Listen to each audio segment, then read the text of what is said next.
ان کے صبر و تحمل کا بھی ذکر فرمایا، اللہ تبارک و تعالیٰ نے ان کی قربانیوں کا بھی ذکر فرمایا ہے۔ رفیقان گرامی، یہ روز، یہ دن جس میں ہمارا حاضری کی سعادتیں حاصل کر رہے ہیں، جس میں ہمارا اپنے رب کے شکر کے لیے، اللہ تبارک و تعالیٰ کا شکر ادا کرنے کے لیے کہ اس نے ہمیں اور آپ کو یہ نعمت عطا فرمائی ہے، جو خوشی عطا فرمائی ہے۔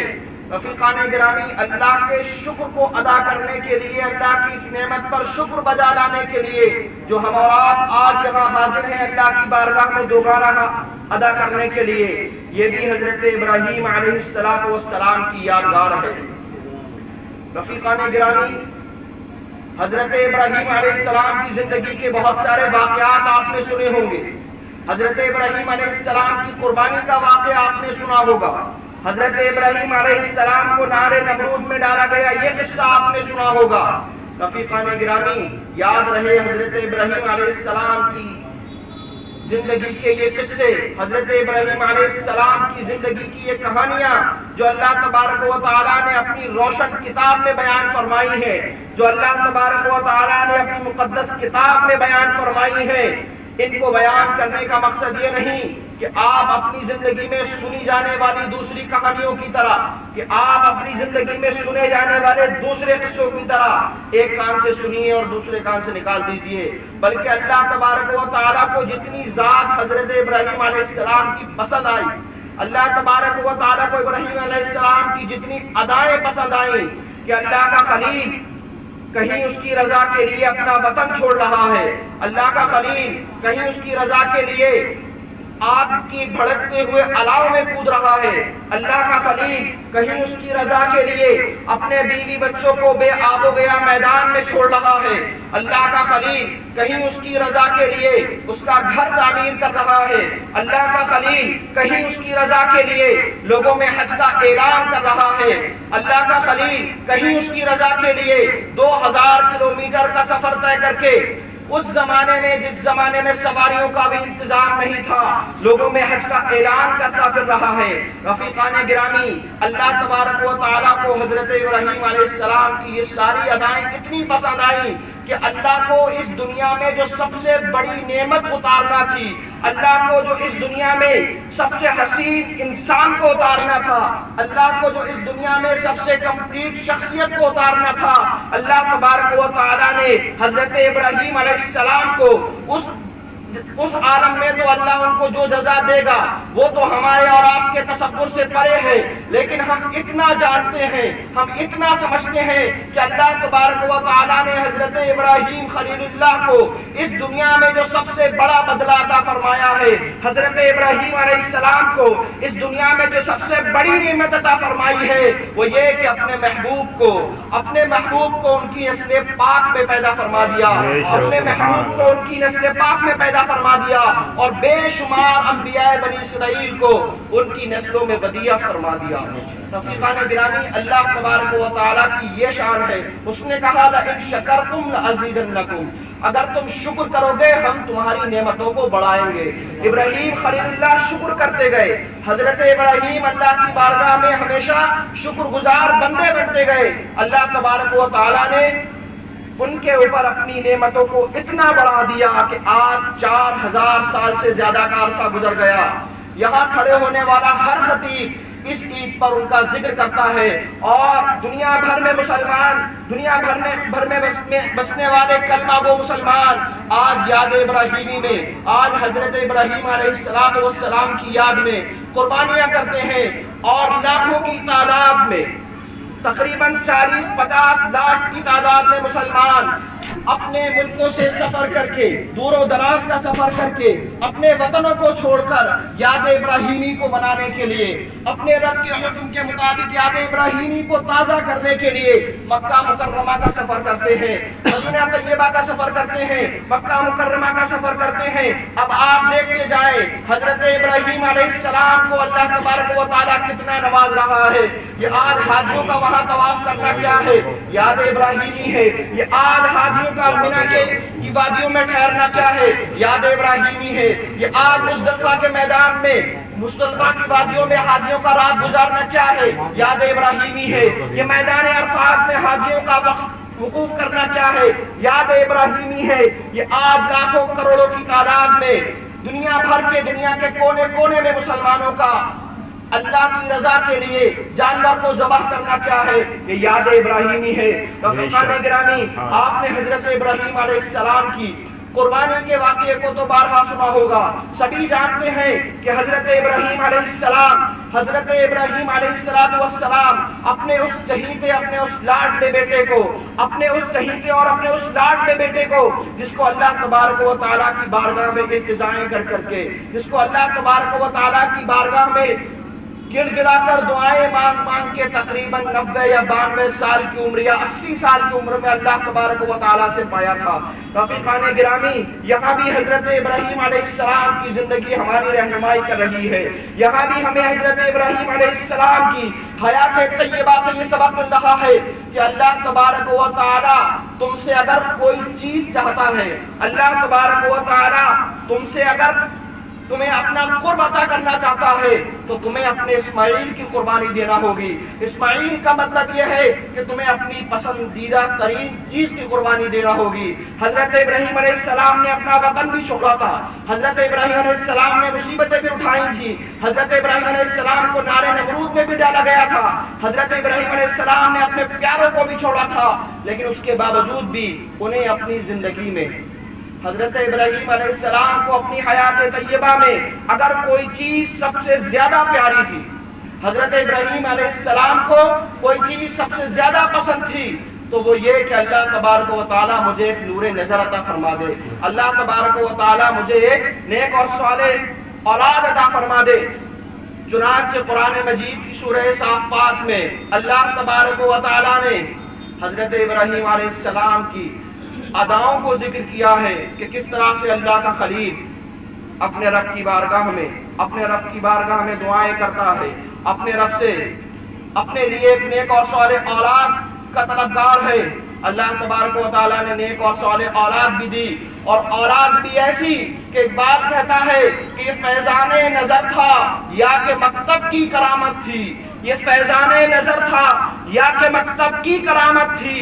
سکھائے کس نے اسماعیل کو آداب فرزندی، سکھائے کس نے اسماعیل کو آداب فرزندی. 7 یا 13 سال کی عمر میں اللہ تبارک و تعالیٰ کے حکم سے جب اللہ کا خلیل اپنے فرزند کو یہ حکم سناتا ہے، انی رأیت فی المنام انی اذبحک، اے میرے بیٹے، یا بنی انی ارا فی المنام انی اذبحک، اے میرے صاحبزادے، اے میرے فرزند، میں نے خواب میں دیکھا ہے کہ میں تجھے ذبح کر رہا ہوں. رفیقان گرامی، 13 سال کی عمر بھی اگر مان لی جائے تو 13 سال کی عمر کے بچے سے جب اس کا باپ اے بیٹے کہنے کے بعد، اے میرے بیٹے کہنے کے بعد اگلا جملہ یہ کہہ دے کہ میں تجھے رضائے الہی کے لیے ذبح کر رہا ہوں، میں تجھے رضائے الہی کے لیے قربان کر رہا ہوں. رفیقان گرامی، بچے کی طرف سے جواب کیا ہوگا؟ بچہ اپنے والد کو جواب کیا دے گا؟ بچہ اپنے باپ سے کیا کہے گا؟ لیکن یہ اللہ کے ذبی، اللہ کے پسندیدہ بندے حضرت ابراہیم علیہ السلام کے فرزند ہیں، جس نے اپنے باپ کو ایسا جواب دیا تھا کہ صبح قیامت تک نہ کسی بچے کی منہ سے ایسا جواب سنا گیا، ابھی تک نہ کسی بچے کی منہ سے ایسا جواب سنا گیا، اور نہ قیامت تک کوئی بچہ اپنے باپ کو ایسا جواب دے سکتا ہے. بیٹے نے کہا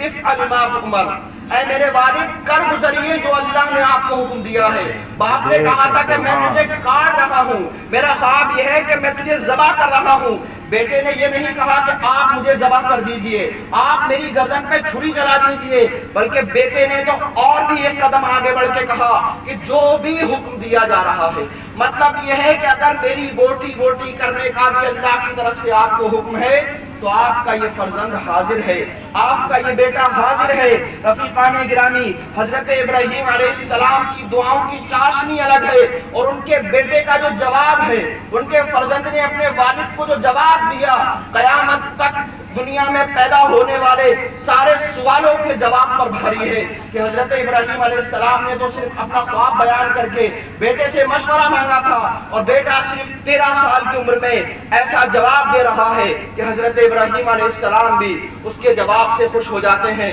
اور اللہ تبارک و تعالیٰ تو اتنا راضی ہوتا ہے، اتنا راضی ہوتا ہے کہ حضرت اسماعیل علیہ السلام کی اس ادا پر وہ فرشتوں پر رشک کرتا ہے، فرشتے رشک کرتے ہیں، اور اللہ تبارک و تعالیٰ فرشتوں سے کہتا ہے کہ دیکھو میری یہ مخلوق ہے، دیکھو یہی وہ انسان ہے جس کی پیدائش کے وقت تم اعتراض کر رہے تھے، جس کی پیدائش کے وقت تم کہہ رہے تھے کہ اے ہمارے رب تو دنیا میں انسان کو پیدا کرنے جا رہا ہے، تو انسان کو اپنا نائب بنانے جا رہا ہے، تو انسان کو اپنا خلیفہ بنانے جا رہا ہے۔ ارے انسان کے بارے میں تو یہ سنا گیا ہے، انسان کے بارے میں تو ہمیں یہ معلوم ہے کہ یہ بڑا فسادی ہوتا ہے، یہ خون بہاتا ہے، یہ ایک دوسرے کی جان کا دشمن ہوتا ہے۔ تو اللہ تبارک و تعالیٰ نے کہا تھا کہ اس دنیا میں انسان کو پیدا کرنے کا مقصد، اس دنیا میں انسان کو اپنا نائب بنانے کا مقصد یہ ہے کہ انہی انسانوں کی بے شمار تعداد میں، انہی لاکھوں اربوں کروڑوں انسانوں میں کچھ انسان ایسے بھی ہیں جن کے چھوٹے چھوٹے بچے، جن کے ناسمجھ بچے، جن کے ادنا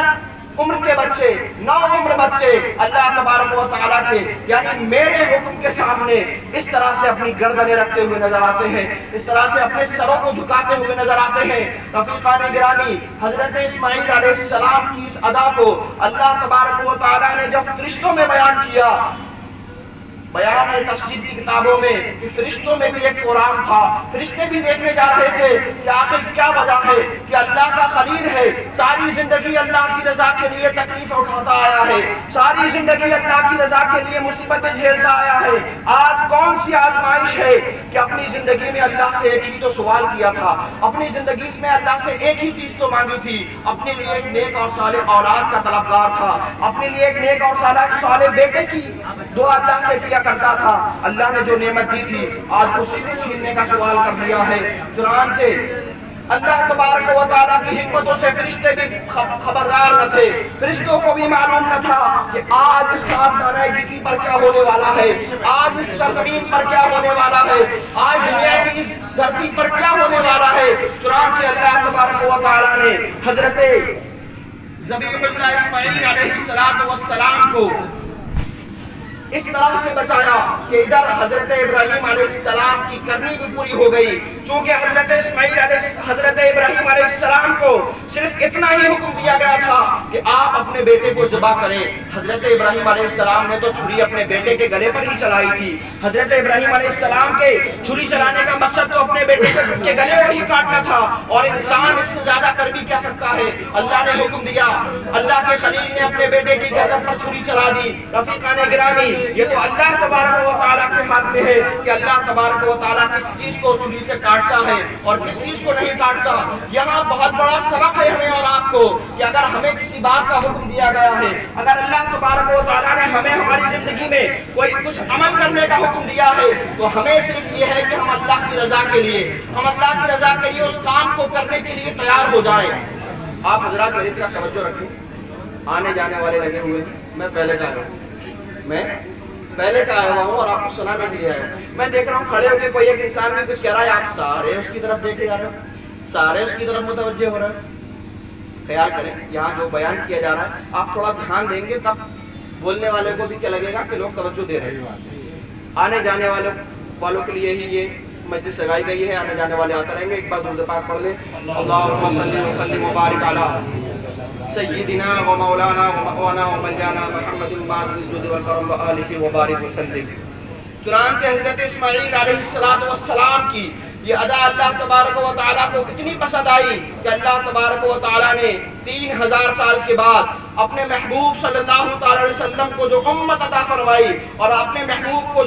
جو احکام عطا کیے، اس میں اپنے خلیل اور اپنے ذبیح کی اس ادا کو ہمیشہ کے لیے قیامت تک زندہ رہنے کے لیے کہ میرے خلیل اور میرے ذبیح کی یہ سنت قیامت تک لوگوں کے درمیان جاری و ساری رہے، اس طرح حضرت اسماعیل اور حضرت ابراہیم علیہ السلام کی سنت کو ہمارے اور آپ کے اوپر لاگو کر دیا گیا، ہمارے اور آپ کے لیے سنت اور واجب کر دیا گیا۔ رفیقان گرامی، اللہ تبارک و تعالیٰ کی یہ نشانیاں ہیں ہماری اور آپ کی قربانیاں، لہذا اللہ تبارک و تعالیٰ کی نشانیوں کی قدر کیا کریں، اور اللہ تبارک و تعالیٰ کے ان بندوں کی زندگیاں، اللہ تبارک و تعالیٰ کے چنندہ بندوں کی زندگیاں، یہ صرف حضرت اسماعیل علیہ السلام اور حضرت ابراہیم علیہ السلام کی قربانی ایک جانور کی قربانی نہیں ہے۔ رفیقان گرامی، یہ ہمارے اور آپ کے لیے ہر برائی کو ذبح کرنے کا مقام ہے، ہمارے اور آپ کے لیے یہ حکم ہے کہ آؤ تم اللہ کی رضا کے لیے. میں نے کہا نا کہ یہاں حضرت ابراہیم علیہ السلام کو اپنی پسندیدہ چیز بارگاہ الہی میں قربان کرنے کا حکم تھا. اس کا مطلب یہ ہے کہ تمہیں اگر کوئی چیز بھا جائے، کوئی چیز، کوئی انسان، کوئی معاملہ، زندگی میں کوئی تعلقات تمہیں بھا جائے اور وہاں اللہ کا حکم آ جائے. بھا گئے تھے حضرت اسماعیل علیہ السلام، لیکن اللہ کا حکم آ گیا، اللہ کا حکم آیا،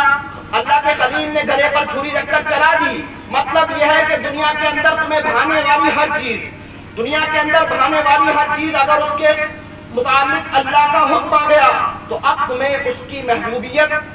کو دل میں جگہ نہیں دینی ہے، بلکہ اللہ کے حکم کو آگے رکھنا ہے. اللہ تبارک و تعالیٰ نے جس چیز کا حکم دیا ہے اس کو بجا لانے کی کوشش کرو گے تو حضرت اسماعیل علیہ السلام کی طرح تمہارے اعمال کو بھی ہمیشہ کے لیے زندہ و تابناک کر دیا جائے گا. اور حال یہ ہوگا کل بروز جزا. ابھی ادنا سی دھوپ کی وجہ سے میں دیکھ رہا ہوں ادھر کا سارا میدان خالی ہے اور سارے لوگ ادھر چھاؤں میں جا رہے ہیں. آپ ایک مرتبہ غور کریں، یہ قربانی ہی کہ تمہیں اس محشر کی دھوپ سے بچائے گی جس کے متعلق آیا ہے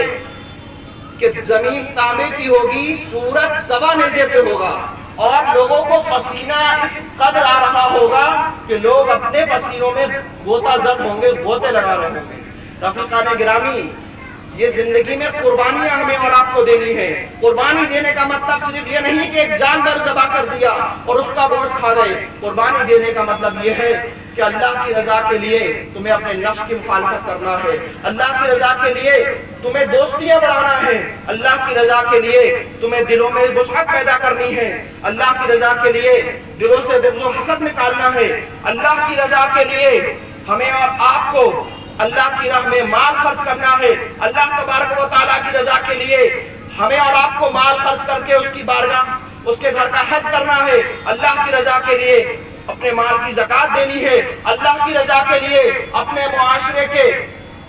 پسماندہ لوگوں کی مدد کرنی ہے. اللہ کی رضا کے لیے اپنے گھروں کی صفائی کرنی ہے. اللہ کی رضا کے لیے ہمیں اور آپ کو ہر وہ کام کرنا ہے جو ہمارے نفس پر بوجھ لگتا ہو، جو ہمارے نفس کو بھاری رکھتا ہو، جس کو کرنے کا دل نہ چاہے، جس کو کرنے کی ہمت نہ ہو. اور سب سے بڑھ کر یہ کہ اللہ کی رضا کے لیے اس کے احکام پر عمل کرنے والے بنے. اللہ کی رضا کے لیے سب سے بڑی قربانی یہ ہے کہ آپ نماز پڑھنے والے بنے، اللہ کی رضا کے لیے محبتیں کرنے والے بنے، اللہ کی رضا کے لیے اپنے گھروں کو سجانے والے بنے، اللہ کی رضا کے لیے اپنے اہل و عیال کی تعلیم و تربیت کا انتظام کرنے والے بنے. رفیقان گرامی، اللہ تبارک و تعالیٰ نے ہمیں اور آپ کو بے شمار قربانیاں کرنے کا حکم دیا ہے. صرف ایک یہی قربانی نہیں جسے ہم اور آپ جانور کی شکل میں ذبح کر دیتے ہیں، بلکہ قربانی نام ہے اپنے نفس میں پیدا ہونے والی ہر اس برائی کو ذبح کر ڈالو. اپنے نفس میں پیدا ہونے والی، اپنے دل میں پیدا ہونے والی ہر اس گناہ کی بغاہٹ کو قتل کر ڈالو جو اللہ تبارک و تعالیٰ کی ناراضگی کا سبب بنتی تھی. رفیقان گرامی، یہ ہے قربانی. پوری زندگی حضرت ابراہیم اور حضرت اسماعیل علیہ السلام و تسلیم کی ہمیں اور آپ کو یہی تو بتا رہی ہے کہ اللہ کی رضا کے لیے چلتے جاؤ. ایک مشن بناؤ کہ ہمیں اور آپ کو اپنی زندگی میں کہاں تک جانا ہے، ہمیں اور آپ کو اپنے رب کو راضی کرنا ہے. رفیقان گرامی، زندگیاں بے شمار انسان گزارتے ہیں، لوگ آتے ہیں اور چلے جاتے ہیں. ہم اور آپ نہ جانے اپنی دو پیڑھیوں کے گزرے ہوئے لوگوں کو جانتے بھی نہیں ہیں کہ کون ہمارا پردادا تھا اور کون اس کا والد تھا. لیکن رفیقان گرامی، یہ اللہ تبارک و تعالیٰ کے چنندہ بندے ہیں، یہ اللہ تبارک و تعالیٰ کو راضی کرنے والے بندے ہیں جن کی یادگار کو رب تبارک و تعالیٰ نے اس طرح سے باقی رکھا ہے کہ انہوں نے اپنے نفس کی مخالفت کی، انہوں نے اپنے رب کو راضی کرنے کی کوشش کی. تو رب نے بھی جو وعدہ فرمایا ہے فَاذْكُرُونِي أَذْكُرُكُمْ، تم میرا ذکر کرو میں تمہارا چرچا کر دوں گا. مطلب یہی ہے کہ تم میرے ذکر کے سامنے، میرے حکم کے سامنے سرے تسلیم خم کرو، میں ہمیشہ کے لیے تمہیں سرخرو کر دوں گا. تمہیں ایسی زندگی عطا کروں گا جو کبھی ختم نہ ہوگی. تمہیں ایسی زندگی دی جائے گی. اگر تم دنیا میں نام چاہتے ہو تو تم نے نام نہیں سنا ہے صلاح الدین ایوبی کا. اگر تم دنیا میں نام چاہتے ہو تو تم نے نام نہیں سنا ہے خالد بن ولید کا. اگر تم دنیا میں نام چاہتے ہو تم نے نام نہیں سنا ہے حضرت ابوبکر صدیق کا.